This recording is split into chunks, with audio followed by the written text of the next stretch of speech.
ఆహా, ఏమి ఈ భారత సనాతన ధర్మంలో ఉన్న గొప్పతనం! మన పండుగలు మనకి ఎంతో శాస్త్రీయ విజ్ఞానాన్ని పంచుతుంటాయి. ప్రకృతిలో వచ్చే మార్పులకు అనుగుణంగా మనకి పండుగలను మన పెద్దలు నిర్ణయించారు.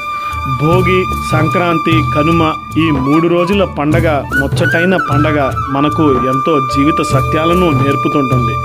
ప్రకృతిలో వచ్చే మార్పులకు అనుగుణంగా మనం మారాలి అన్న సత్యాన్ని మన ఈ పండగలు మనకి తెలియజేస్తుంటాయి. గతంలో పల్లెటూర్లలో అద్భుతంగా జరిగిన ఈ పండగలు నేడు పల్లెలు కనుమరుగయ్యి పట్టణాలు పెరగడంతో ఆనాటి ఆ సవ్వడులు ప్రస్తుతం కనిపించడం లేదు.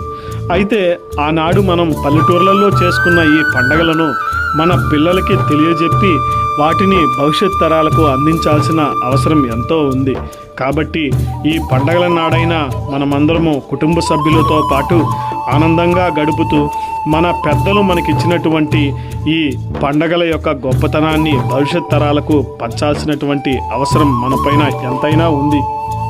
ఆనాడు పల్లెల్లో సంక్రాంతి ఎంత ఘనంగా జరిగేదో తెలుసా?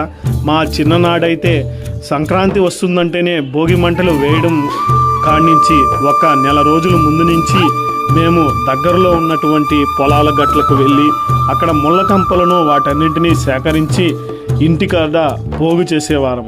తరువాత భోగి పండగ రాత్రి వేయాలంటే ఉదయం నుంచి కూడా మాకు అసలు నిద్ర కూడా రాత్రి అంతా నిద్రపోయే వాళ్ళం కాదు. ఎప్పుడెప్పుడు భోగి మంటలు వేస్తామా, ఎప్పుడెప్పుడు అందరికన్నా ఎక్కువ భోగి వేస్తామా అన్న ఆలోచనలే మదిలో మెదిలేది.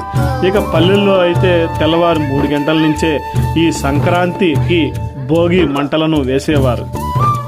కానీ ప్రస్తుతము పల్లెల్లో ఆ యొక్క గొప్పతనం ప్రస్తుతం కనిపించకపోయినప్పటికీ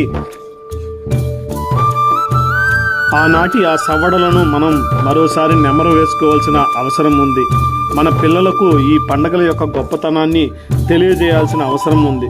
ముచ్చటైన పండగ 3 రోజుల పండగ నాడు మీరందరూ సుఖశాంతులతో ఉండాలని, భోగి మంటల వెలుగుల్లో పాత దుఃఖాలు కరిగిపోవాలని, కొత్త ఆశలు చిగురుల్లో చిగురించాలని, మీ మనసులంతా పరిమళించాలని, గొబ్బెమ్మ రంగుల్లో సంతోషంతో మీ కుటుంబం నవ్వాలని, భోగి పండగ వేళ ఇల్లు వెలుగులతో నిండిపోవాలని మనస్ఫూర్తిగా కోరుకుంటూ మీ అందరికీ పండగ సంక్రాంతి మరియు కనుమ మరియు భోగి పండగ శుభాకాంక్షలు తెలియజేసుకుంటూ ఇట్లు మీ కిరణ్ రాచవేటి.